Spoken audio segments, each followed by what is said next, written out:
ಅಕ್ಕಿ ಕೂಡ ಖುಷಿಯಿಂದ ಮನೆಗೆ ಬಂದು ಅಮ್ಮನ ಜೊತೆ ಸ್ವಲ್ಪ ಹೊತ್ತು ಹರಟೆ ಹೊಡೆದು ಆಕೆ ಫೋನ್ ತೊಗೊಂಡು ಈಗಾಗಲೇ ನಂದು ಆ ಸಮಯದಲ್ಲಿ ಫೋಟೋಗಳನ್ನೆಲ್ಲ ಕಳಿಸಿದ್ರಿಂದ ಆ ನಂಬರ್ಗೆ ನಂದನ್ ಅಂತ ಸೇವ್ ಮಾಡಿ ರೀಲ್ಸನ್ನು ನೋಡ್ತಿರ್ತಾಳೆ. ಇನ್ನು ಈ ಕಡೆ ಮಧ್ಯಾಹ್ನ ನಿದ್ರೆ ಬರ್ತಿದೆ ಬಾಬಾ ಅಂತ ನಿದ್ರೆ ಗುಂಗಿನಲ್ಲೇ ಮುದ್ದಾಗಿ ಹೇಳ್ತಾಳೆ ಯುಕ್ತ. ಅದೇನೇ ನಿನ್ನ ಬಗ್ಗೆ ಯೋಚಿಸಿ ಅಲ್ವಾ ಸಾಧ್ಯವಾದಷ್ಟು ಕಂಟ್ರೋಲ್ ಮಾಡ್ಕೊಳ್ತಿದ್ದೀನಿ ಅಂತ ಹೆಗಲ ಮೇಲೆ ಮುತ್ತಿರ್ತಾನೆ ಪೃಥ್ವಿರಾಜ್. ಏನು 1 ಗಂಟೆಗೆ ಬಿಟ್ಬಿಡೋದಾ? ಛೇ, ಏನು ಮಾಡಲಿ ಹೇಳು. ಮದುವೆಯಾಗಿ 4 ತಿಂಗಳಾದರೂ ನಾವು ದೈಹಿಕವಾಗಿ ಒಂದಾಗಿದ್ದು ಕೇವಲ 2 ತಿಂಗಳಷ್ಟೇ. ಮತ್ತು ಆ ಮಾತ್ರಕ್ಕೆ ಇರಲೇಬೇಕಲ್ವಾ? ಅಬ್ಬಾ ಪ್ರೆಸಿಡೆಂಟ್ ಅವರೇ, ನೀವು ಈ ಥರ ಮಾತುಗಳನ್ನೆಲ್ಲ ಆಡಬೇಡಿ. ನನ್ನ ಎದೆ ಬಡಿತ ಜಾಸ್ತಿ ಆಗಿಬಿಡತ್ತೆ.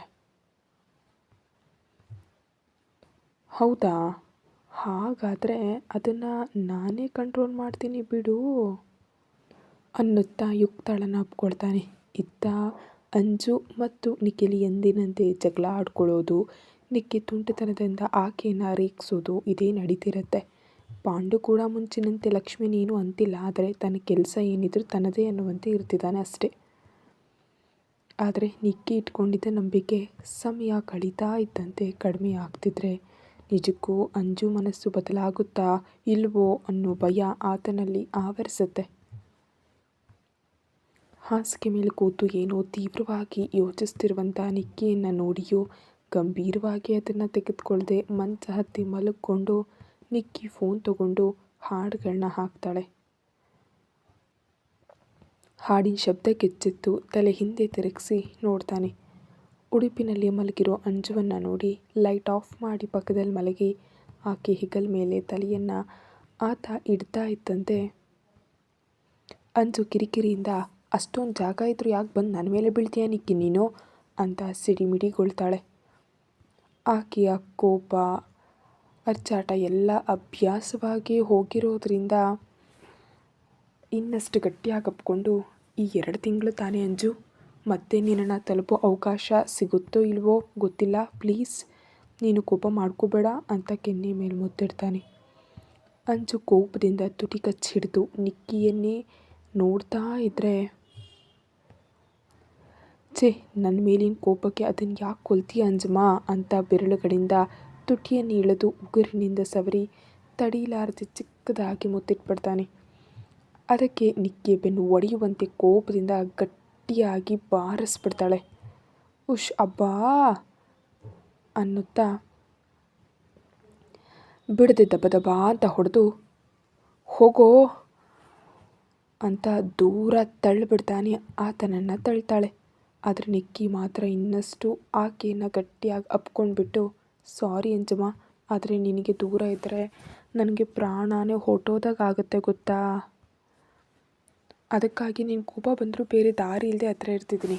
ಒಂದೇ ಒಂದು ಬಾರಿ ಆದರೂ ಅಂಜು ನಾನು ಹೇಳೋದನ್ನು ಕೇಳಬಾರ್ದಾ ಅಂತ ಅಂತಿದ್ರೆ, ನಾನೇನು ಕೇಳೋದಕ್ಕೆ ಬಯಸ್ತಿಲ್ಲ ನಿಕ್ಕಿ, ಬೇಕಿದ್ದರೆ ಹೀಗೆ ಮಲಗು. ಆದರೆ ನಿನ್ನ ಮಾಯದ ಮಾತುಗಳಿಂದ ನನ್ನನ್ನು ಹುಚ್ಚಿ ಮಾಡಬೇಡ ನೀನು, ಯಾಕಂದರೆ ನೀನು ಎಂಥವನು ಅಂತ ಪೂರ್ತಿಯಾಗಿ ನನಗೆ ಮಾತ್ರ ಗೊತ್ತು. ಆದರೂ ನಾಳೆ ನನಗೆ ಪ್ರಾಜೆಕ್ಟ್ ಕ್ಲಾಸ್ ಇದೆ, ನನ್ನ ಮಲಗೋದಕ್ಕೆ ಬಿಡು ಅಂತ ಬೇಸರದಿಂದ ಹೇಳಿ ಕಣ್ಣನ್ನು ಮುಚ್ಕೊಂಡ್ಬಿಡ್ತಾಳೆ. ಅಂಜು ಹಾಗಂದ ತಕ್ಷಣ ನಿಕ್ಕಿಯ ಮನಸ್ಸು ಕರಗಿ ಹೋಗ್ತಿದ್ರು. ದೇವ್ರೆ, ಏನಾದರೂ ಮಾಡಬೇಕಂತ ಬೇಡ್ಕೊಳ್ತಾ ಮಲಗಿರೋ ಅಂಜುವನ್ನೇ ಕಣ್ಣು ಮುಚ್ಚದೆ ನೋಡ್ತಾ ಇರ್ತಾನೆ. ಸೂರ್ಯ ಏನು ಮಾಡ್ತಿದ್ಯಾ ಅಂತ ಗಾಬರಿಯಿಂದ ಈ ಕಡೆ ಅಂತಿದ್ರೆ, ನಿನ್ನ ಡೌಟ್ಸ್ನೆಲ್ಲ ತೀರಿಸ್ತಿದ್ದೀನಿ ಅಂತ ಹೇಳ್ತಾ ಆಕೆಯನ್ನು ಎತ್ಕೊಂಡು ಮಂಚದ ಮೇಲೆ ಮಲಗಿಸಿ ಲೈಟನ್ನು ಆಫ್ ಮಾಡಿಬಿಡ್ತಾನೆ. ಸೂರ್ಯ ಅಂತ ಆತನ ಬೆನ್ನಿನ ಸುತ್ತ ಕೈಗಳನ್ನು ಹಾಕ್ತಾಳೆ ತುಂಬಾ ಗಾಬರಿಯಿಂದ. ವೃಂದಾಳನ್ನು ಗಟ್ಟಿಯಾಗಿ ಅಪ್ಕೊಂಡ್ಬಿಟ್ಟು ಕತ್ತಿನ ಹತ್ತಿರ ತಲೆ ಇಟ್ಟು ಕಣ್ಣನ್ನು ಮುಚ್ಕೊಳ್ತಾನೆ ಸೂರ್ಯ. ಸೂರ್ಯನ ಉಸಿರು ತಾಕ್ತಿದ್ದಂತೆ ಎಸಿಯಲ್ಲೂ ಬೆವೆತು ಭಾರವಾಗಿ ಉಸಿರಾಡ್ತಿರ್ತಾಳೆ ವೃಂದ. ಸೂರ್ಯ ಮಾತ್ರ ಕಾಲರ್ ಬೋನ್ ಹತ್ರ ಮುತ್ತಿಟ್ಟು ಹಲ್ಲಿನಿಂದ ಸಣ್ಣದಾಗಿ ಕಚ್ಚುತ್ತಿದ್ದಂತೆ ಆಕೆ ಮೈ ಸಣ್ಣದಾಗಿ ನಡಗ್ಬಿಡತ್ತೆ. ಸೂರ್ಯ ಏನು ಮಾಡ್ತಿದ್ಯಾ ಅಂತ ಆತನ ತಲೆಯಲ್ಲಿ ಕೈ ಇಟ್ಟು ಕೂದಲನ್ನು ಇಳಿತಾ ಕಣ್ಣು ಮುಚ್ಕೊಳ್ತಾಳೆ. ಆಕೆ ತಳಮಳಗೊಳ್ತಿರೋದು ಅರ್ಥ ಆಗಿ ತಲೆ ಎತ್ತಿ ವೃಂದ ಮುಖವನ್ನು ನೋಡ್ತಾ ನಡಕ್ತಿರೋ ತುಟಿಗಳನ್ನ ಆವರಿಸ್ಕೊತಾನೆ.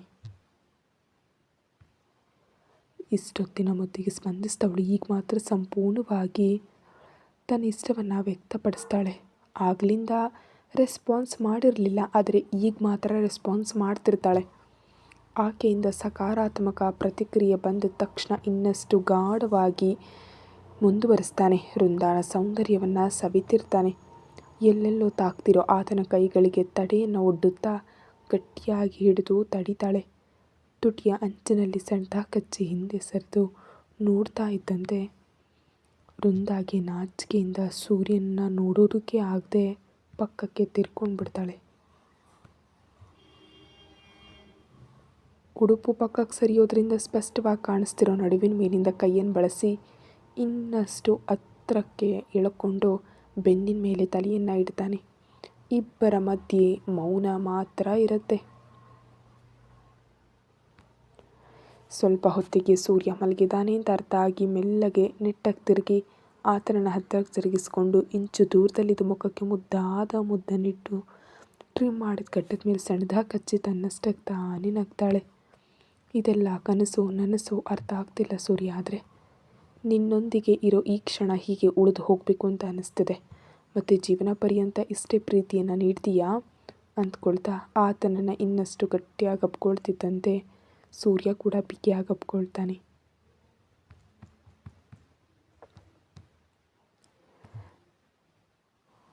ಆಹಾ, ದಿಟ್ಟವಾದ ದೇಹ ಅಂತಂದರೆ ಏನು ಅಂತ ಅಂದ್ಕೊಂಡು ಬಿಟ್ಟಿದ್ದೆ.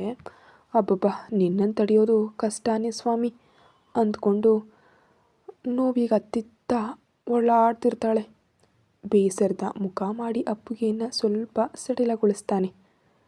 ಅಮ್ಮಯ್ಯ ಅಂತ ಅಂದ್ಕೊಂಡು ತನಗೂ ನಿದ್ರೆ ಇಲ್ಲದ ಕಾರಣ ಹಾಗೆ ಸೂರ್ಯನನ್ನು ನೋಡ್ತಾ ಮಲಗ್ತಾಳೆ. ಸಂಜೆ 3 ಗಂಟೆ ಆಗ್ತಿದ್ದಂತೆ ಸೂರ್ಯ ವೃಂದ ಕೊಠಡಿಯನ್ನು ಖಾಲಿ ಮಾಡಿ ಇನ್ನು ಅಲ್ಲಿಂದ ಹೊರಡ್ತಾರೆ. ವೃಂದಾನನ್ನು ಕರ್ಕೊಂಡು ಹೋದಂಥ ಸೂರ್ಯ ರಾತ್ರಿ 7 ಗಂಟೆಗೆ ಕ್ವಾರ್ಟರ್ಸ್ ತಲುಪಿ ಕಾರನ್ನು ಪಾರ್ಕಿಂಗ್ನಲ್ಲಿ ನಿಲ್ಲಿಸ್ತಾನೆ. ಸಾಲ ಆಗಿರೋ ಮನೆಗಳನ್ನ ನೋಡ್ತಾ ಆಹಾ, ಬಲೆ ಇದೆ ಸೂರ್ಯ ಇದು ಅಂತ ಹೇಳ್ತಾಳೆ. ಇವು ಪೊಲೀಸ್ ಕ್ವಾರ್ಟರ್ಸ್ ವೃಂದ, ನಮಗಿಲ್ಲಿ ಇರೋದಕ್ಕೆ ಇಷ್ಟ ಇಲ್ದಿದ್ರೆ ಪ್ರತ್ಯೇಕವಾಗಿ ಬೇರೆ ಮನೆಗೂ ಹೋಗಬಹುದು, ಆದರೆ ನಾನು ಒಬ್ಬನೇ ಅಲ್ವಾ, ಅದಕ್ಕೆ ಇಲ್ಲೇ ಇರ್ತೀನಿ.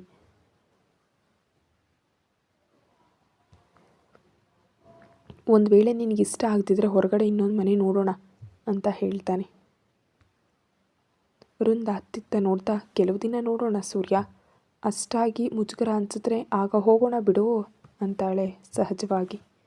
ಸರಿ, ನಿನ್ನಿಷ್ಟ ಅಂತ ಬರುವಾಗ ದಾರಿಯಲ್ಲಿ ಕೊಂಡ್ಕೊಂಡ 4 ಬಟ್ಟೆ ಕವರ್ಗಳನ್ನ ಹಿಡ್ಕೊಂಡು ನಡ್ಕೊಂಡು ಮನೆಯ ಮುಂಭಾಗಕ್ಕೆ ಬರ್ತಾರೆ. ಇದೇ ಮನೆ ಅಂತ ಹೇಳ್ತಾ ಬಾಗಿಲು ಮುಂದೆ ಕರೆದೊಯ್ದು ಲಾಕನ್ನು ಓಪನ್ ಮಾಡ್ತಾನೆ. ಒಳಗೆಲ್ಲ ಕತ್ತಲೆಯಾಗಿದ್ದರೆ 1 ನಿಮಿಷ ಇಲ್ಲೇ ಇರು, ಹೋಗಿ ಲೈಟನ್ನು ಹಾಕ್ಬಿಟ್ಟು ಬರ್ತೀನಿ ಅಂತ ಅಂತಿದ್ರೆ ಪರವಾಗಿಲ್ಲ ಸೂರ್ಯ ನೀನು ತಡಿ ಅಂತ ಕೈಯಲ್ಲಿದ್ದ ಫೋನ್ ಆನ್ ಮಾಡಿ ಟಾರ್ಚನ್ನು ಹಾಕ್ತಾಳೆ. ಅಷ್ಟರಲ್ಲಿ ಬೆಳಕು ಬೀಳ್ತಾ ಇದ್ದಂತೆ ಸೂರ್ಯನ ಕಡೆ ನೋಡ್ತಾ, ಇದೇ ಅಲ್ವಾ ಸೂರ್ಯ, ನಾವು ಜೊತೆಯಾಗಿ ಮೊದಲ ಬಾರಿಗೆ ಮನೆಗೆ ಬರ್ತಿರೋದು, ಸೊ ಇಬ್ಬರು ಜೊತೆಯಾಗಿ ಒಳಗೆ ಹೋಗೋಣ ಅಂತ ಅನ್ನಲು ಸೂರ್ಯ ಆಕೆಯ ಕಣ್ಣುಗಳನ್ನ ನೋಡ್ತಾ ಸರಿ ಅಂತ ಅನ್ನುತ್ತಾ ವೃಂದಾಳ ಕೈ ಹಿಡಿದು ಶೂ ಬಿಚ್ಚಿ, ವೃಂದ ಕೂಡ ಚಪ್ಪಲಿ ಬಿಚ್ಚಿರೋದ್ರಿಂದ ಆಕೆಯೊಂದಿಗೆ ಇಬ್ಬರು ಒಮ್ಮೆಲೆ ಬಲಗಾಲನ್ನು ಒಳಗಿಡ್ತಾರೆ ತಮ್ಮ ಮನೆಗೆ. ವೃಂದಾಗಂತೂ ತುಂಬಾ ಸಂತೋಷ ಅಂತ ಅನ್ನಿಸ್ತಿದ್ರೆ ಸೂರ್ಯ ಕೂಡ ಸ್ವಲ್ಪ ಖುಷಿ ಪಡ್ತಾನೆ.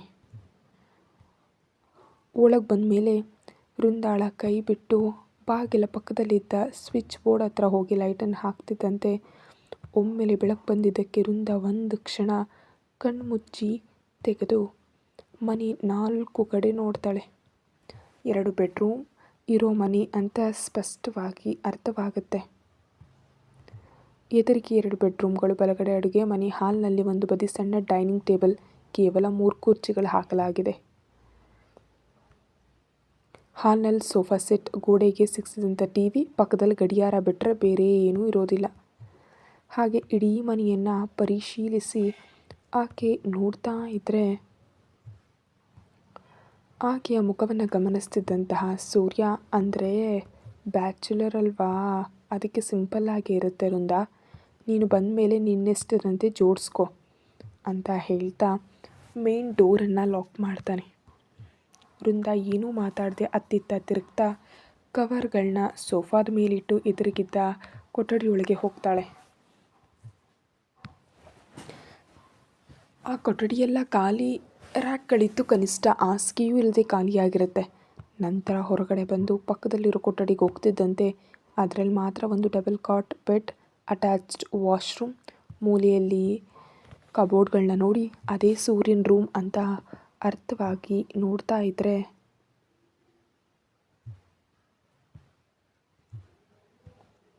ಹಿಂದೆ ಬಂದ ಸೂರ್ಯ ಇದೆ ನಮ್ಮ ರೂಮು ಅಂತ ಹೇಳ್ತಾನೆ ವೃಂದಾಗೆ. ವೃಂದ ತಲೆಯನ್ನು ಓರಿ ಹಾಕಿಸಿ, ತುಂಬ ಅಂದರೆ ತುಂಬ ಸಿಂಪಲ್ ಆಗಿದೆ ಸೂರ್ಯ, ನಿಜಕ್ಕೂ ರೂಮ್ ಹೀಗೂ ಇರುತ್ತೆ ಅಂತ ಇದನ್ನು ನೋಡಿದ ಮೇಲೆ ನನಗೆ ಅರ್ಥ ಆಗಿದ್ದು ಅಂತ ತಮಾಷೆಯಾಗಿ ಅಂತಾಳೆ. ಆಹಾ, ಮತ್ತೇನು ಮಾಡಲಿ, ಒಂಟಿ ರಾಜ ನಾನು, ಮನೆ ಈ ಮಾತ್ರಕ್ಕಾದರೂ ಇದೆ ಅಂದರೆ ಸ್ವಲ್ಪ ಮಟ್ಟಿಗೆ ಆ ನಿರ್ಮಾಳಿನ್ಲೆ ಅಂತ ಅಂತಾನೆ. ಆ ಮಾತಿಗೆ ಆಕೆ ನಕ್ಕು, ಆದರೆ ತುಂಬ ಬದಲಾಯಿಸಬೇಕು ಮನೆಯನ್ನು ಅಂತ ಹೇಳಿ ಹೊರಗಡೆ ಬರ್ತಿದ್ರೆ ಮತ್ತೆ ವೃಂದ ಹಿಂದೆಯೇ ಬರ್ತಾನೆ. ಅಡುಗೆ ಮನೆಗೆ ಹೋಗಿ ನೋಡ್ತಿದ್ದಂತೆ ಫ್ರಿಡ್ಜ್, ಒಲೆ ಬಿಟ್ಟರೆ ಬೇರೆ ದೊಡ್ಡ ಮಟ್ಟದ ಸಾಮಗ್ರಿಗಳು ಏನೂ ಇಲ್ಲದೆ ಇರೋದ್ರಿಂದ ಹಾಗೆ ಅಡುಗೆ ಮನೆಯನ್ನೇ ಗಮನಿಸ್ತಾ ಇರ್ತಾಳೆ ಏನೇನಿವೆಯೋ ಅಂತ. ಕೈ ಕಟ್ಕೊಂಡು ಸೂರ್ಯನ ಕಡೆ ತಿರುಗಿ ನೋಡ್ತಾಳೆ. ಅಂದರೆ ನನಗೆ ಅಡುಗೆ ಮಾಡೋಷ್ಟು ಸಮಯ ಖಂಡಿತವಾಗ್ಲೂ ಇರೋದೇ ಇಲ್ವಲ್ಲ, ಅದಕ್ಕೆ ದೊಡ್ಡದಾಗಿ ಏನೂ ತಗೊಳ್ಳಿಲ್ಲ ಅಂತ ಅವನು ಅನ್ನಲು ವೃಂದ ಸಣ್ಣದಾಗಿ ನಕ್ಕು, ಹಾಗಾದರೆ ನಾನು ಬರೋವರೆಗೆ ಸಂಬಳನೆಲ್ಲ ಜಾಗರೂಕತೆಯಾಗಿ ಬಚ್ಚಿಟ್ಬಿಟ್ಟಿರು, ತುಂಬ ತಗೊಳ್ಳೋದಿದೆ ನನಗೆ ಅಂತ ಹೇಳ್ತಾಳೆ. ಅವಳ ಮಾತಿಗೆ ಸೂರ್ಯ ಕೂಡ ನಗ್ತಾ, ಈಗ ಹೆಂಡತಿ ಬರ್ತಿದ್ದಾಳಲ್ಲ, ಅವುಗಳನ್ನ ಉಳಿಸ್ಲೇಬೇಕು ಅಂತ ಅಂತಾನೆ. ಆತನ ಕೈ ಮೇಲೆ ಸಣ್ಣದಾಗಿ ಒಂದೇಟನ್ನು ಹೊಡೆದು ಫ್ರಿಡ್ಜ್ ಬಾಗಿಲನ್ನು ತೆರಿತಾ ಇದ್ದಂತೆ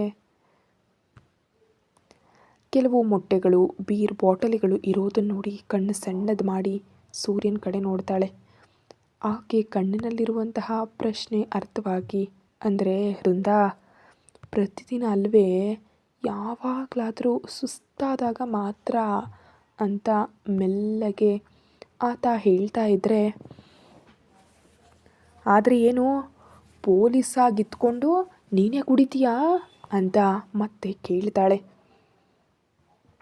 ಚೆ ಪೊಲೀಸಾದರೂ ಏನಾದರೂ ಏನೇ, ಮನುಷ್ಯನೇ ತಾನೇ ನಾನು, ನಮಗೂ ಕೆಲವು ಇರುತ್ತಮ್ಮ. ಓಹೋ, ಅವೇನು? ಏನಂದರೆ ಅಪ್ಪಿತಪ್ಪಿ ಒಂದು ಸಿಗರೇಟು, ಒಂದು ಗ್ಲಾಸ್ ಡ್ರಿಂಕ್ಸ್, ಹೀಗೆ ಹೆಂಡತಿಯೊಂದಿಗೆ ಸಣ್ಣ ಪುಟ್ಟ ಸರಸಗಳು ಅಂತ ಹೇಳ್ತಾ ವೃಂದಾಳನ್ನು ಹಿಂದಿನಿಂದ ಅಪ್ಕೊಂಡು ಬಿಡ್ತಾನೆ ಸೂರ್ಯ. ಆತನ ಕೈಗಳನ್ನ ಮೆಲ್ಲಗೆ ಬಿಡಿಸ್ಕೊಳ್ತಾ, ಕೊನೆಯದಾದರೆ ಓಕೆ, ಆದರೆ ಸಿಗರೇಟು ಅದೆಲ್ಲ ಅಂದರೆ ಸ್ವಲ್ಪ ಆಲೋಚಿಸಬೇಕು ಅಂತಾಳೆ ಗಂಭೀರವಾಗಿ ವೃಂದ. ಆದರೆ ಬಿಡದೆ ಇನ್ನಷ್ಟು ಗಟ್ಟಿಯಾಗಿ ಆಕೆಯನ್ನು ಅಪ್ಕೊಳ್ತಾ, ಲೇ, ನಾನೇನೋ ಪ್ರತಿದಿನ ಕುಡಿತೀನಿ ಅಂತ ಅಂದ್ಕೊಂಡ್ಬಿಟ್ಟಿದ್ಯಾ ಏನು? ಎಂದೋ ಒಮ್ಮೆ ಅಷ್ಟೇ ಧೂಮಪಾನ ಮಾಡಿದಾಗ ಮದ್ಯ ಅಷ್ಟೇ ಹೊರತು ನಾನಂತೂ ಕುಡ್ಕ ಅಂತೂ ಅಲ್ಲಮ್ಮ. ಓಹೋ, ಕುಡ್ಕ ಅಲ್ದಿದ ಮೇಲೆ ಇದಿಲ್ಲದೆ ಇರೋದಕ್ಕೆ ಸಾಧ್ಯ ಇಲ್ವೇ? ಖಂಡಿತ ಇರಬಲ್ಲೆ, ಬಟ್ ಯಾವಾಗಲಾದರೂ ಡ್ಯೂಟಿ ಒತ್ತಡ ಅಂತ ಅನಿಸಿದ್ರೆ ಆ ಸಮಯದಲ್ಲಿ ಸ್ವಲ್ಪ ಕುಡಿದ್ಬಿಡ್ತೀನಿ ಅಷ್ಟೇ, ಇದ್ದ ಟೈಮಲ್ಲಿ ಕುಡಿಯಲ್ವೇ ನಾನು?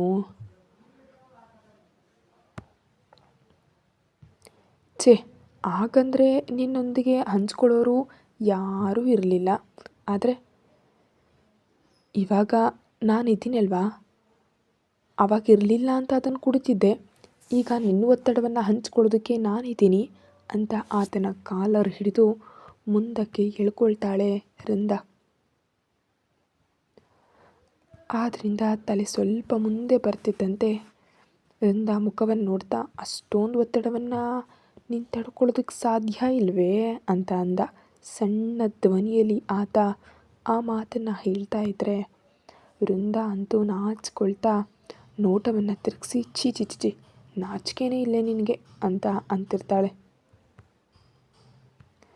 ಅಂಥದ್ದನ್ನು ನನ್ನ ಹತ್ರ ಬಿಲ್ಕುಲ್ ಎಕ್ಸ್ಪೆಕ್ಟೇ ಮಾಡಬೇಡ ವೃಂದ, ಅಂಥ ವಿಷಯಗಳು ನನಗೆ ಗೊತ್ತಾಗೋದೇ ಇಲ್ಲ ಅಂತ ಹೇಳ್ತಾ ಕೆಂಪಾದ ಕೆನ್ನೆ ಮೇಲೆ ಮುತ್ತಿಟ್ಬಿಡ್ತಾನೆ. ಕತೆ ಮುಂದುವರಿಯುತ್ತೆ. ಹೆಚ್ಚಿನ ವೀಡಿಯೋಗಾಗಿ ಚಾನಲ್ಗೆ ಮೆಂಬರ್ಶಿಪ್ ತೊಗೊಂಡು ವೀಡಿಯೋ ಮೊದಲೇ ನೋಡಿ. ಹಾಗೆ ವಿಡಿಯೋ ಪ್ರತಿಲಿಪಿಯಲ್ಲಿ ಕೂಡ ಅಪ್ಲೋಡ್ ಆಗುತ್ತೆ, ಹೋಗಿ ಅಲ್ಲೂ ಸಹ ನೋಡಿ. Thank you.